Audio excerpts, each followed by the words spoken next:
If you were a Victorian, Dickens, the Brontes, all of them lot, they would be considered contemporary authors, not classic authors. So which classic novels would be on the average Victorian bookshelf? What impact did those novels have, and are there any surprises there? Let's find out what classics the Victorians read, and let's begin by examining The Bard. Shakespeare had been steadily increasing in popularity for some time, and that more or less continued during the Victorian era, but it wasn't so much his popularity, but his importance and his reputation that changed during the Victorian era. I think the best way to understand the cultural phenomenon he became is to look at the decline of Shakespearean adaptations. Nathan Tate's adaptation of King Lear was performed between 1681 to 1838, a year into the Victorian era. And this version happened to have a happy ending. There was also a Macbeth with a happy ending, a different historically accurate Macbeth, a version of Hamlet in which Ophelia and Hamlet got married and had their union blessed by a ghost, and a Romeo and Juliet without any of the violence or crude humour, which surely must have only taken about 20 to 30 minutes to perform. And who did these literary vandals think they were? Hollywood? Restoring Shakespeare's works was not just becoming trendy, but this is what theatre goers wanted. During the Victorian era, Shakespearean literature wasn't just enjoyed as a play. It was common for illustrators and editors to work together, creating numerous examples of the complete illustrated works of Shakespeare for readers to enjoy.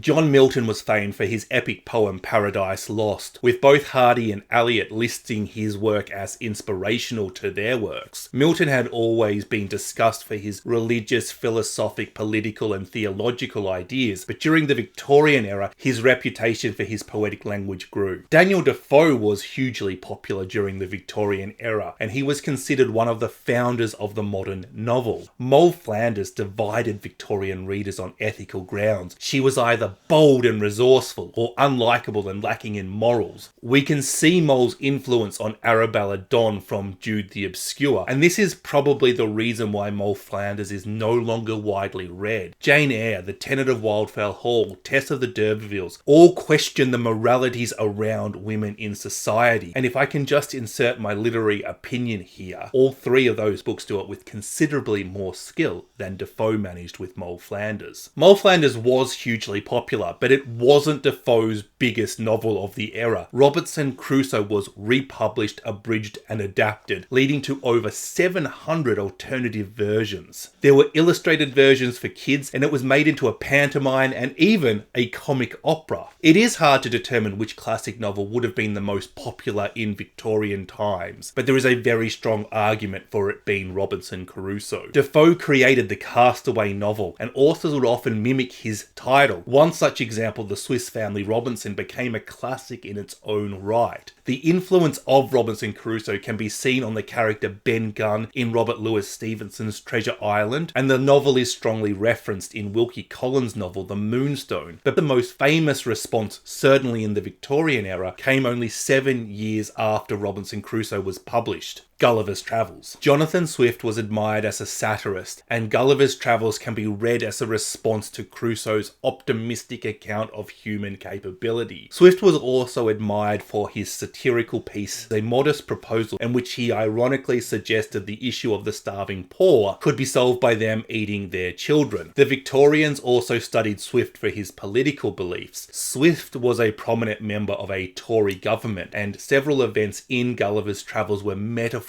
for his time in Parliament. When Gulliver extinguished the Lilliputian fire by passing water, this was a reference to the illegal negotiation of a peace treaty between England and France. A good act done in a regrettable way. I find Swift being a member of the Tory party fascinating because A Modest Proposal certainly doesn't espouse Tory beliefs, but political identities evolve over generations. Swift was part of what was considered the golden age of satirists, to which John Dryden, Alexander Pope, Joseph Addison, Richard Steele and Samuel Johnson also belong. Every one of these authors were admired piss takers and were popular with Victorian readers. I think Gulliver was more of a piss giver than a piss taker.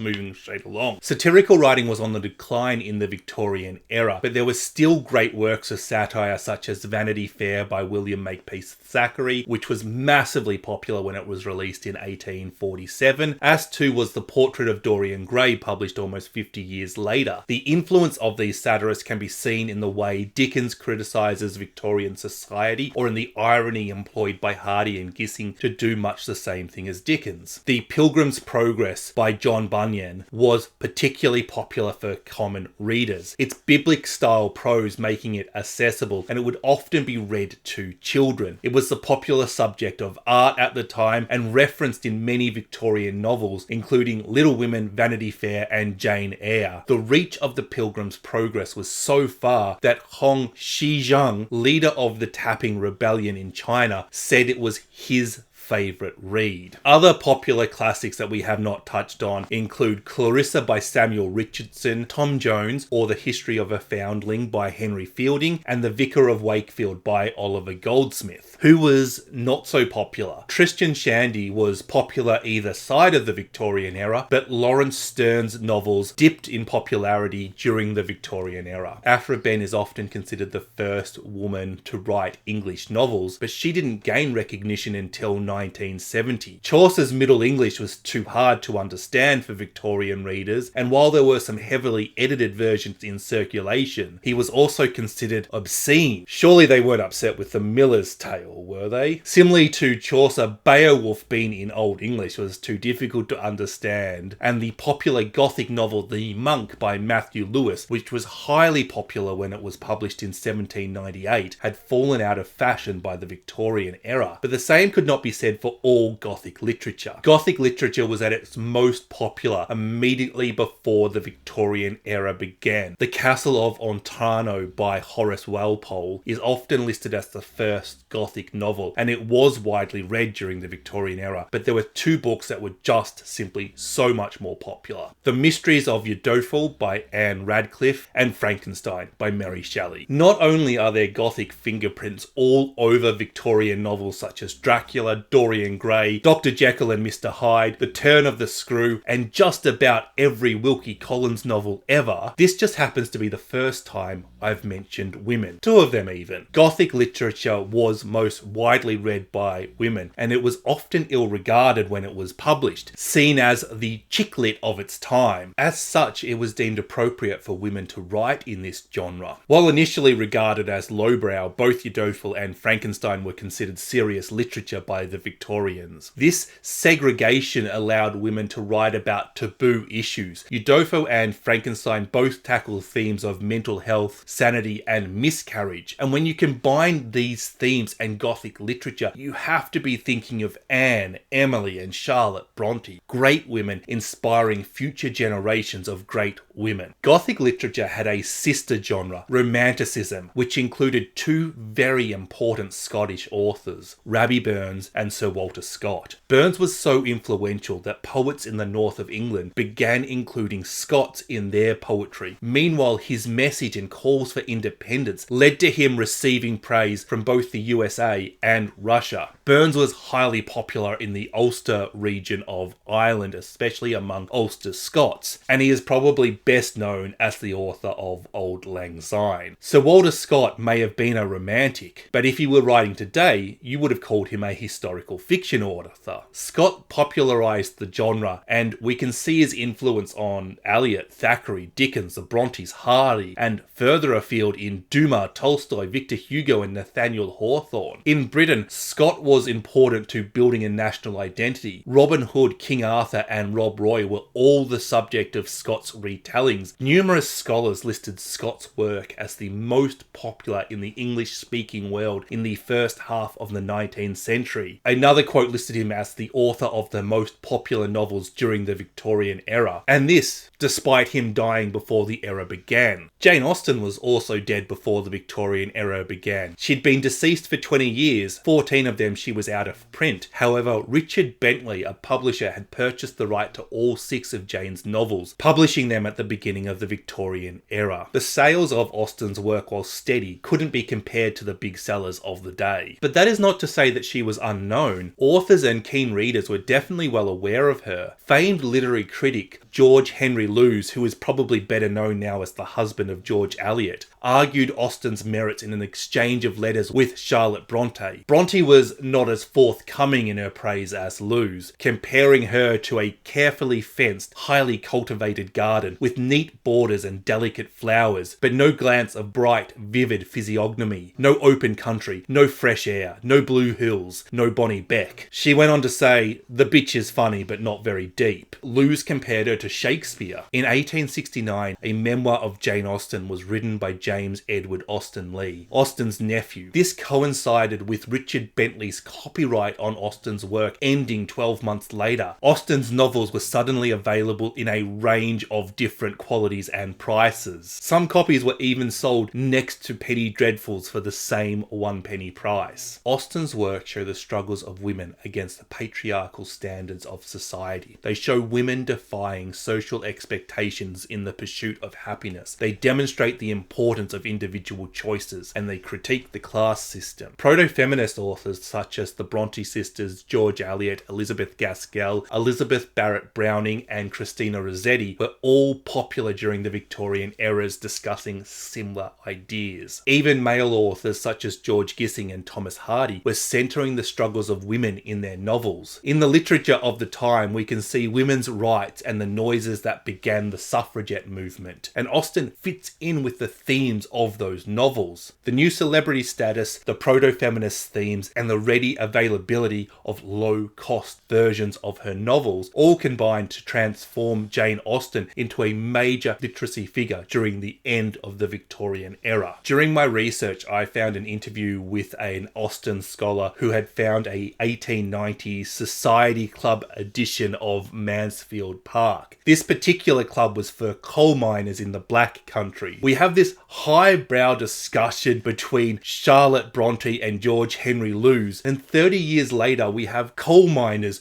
who were not renowned for being the most literate of folks discussing Fanny Price, and this for me really sums up how reading and opinions changed throughout the Victorian era. This is the end of part 2 of my mini-series on what the Victorians read. My next video on this series is going to question, did the Victorians read translated fiction? So please make sure you're subscribed for that video and consider ringing the bell. I'd like to thank my wonderful Patreons for their support. Honestly, it is their support that has made this video series a reality. If you'd like to support videos like this, please consider signing up. Or if financial support is something beyond you or something you're not interested in doing, please remember it is free to like and share this video. If you haven't seen it yet, please click here to check out my first video in this series about why reading became so popular during the Victorian era. Bye bye.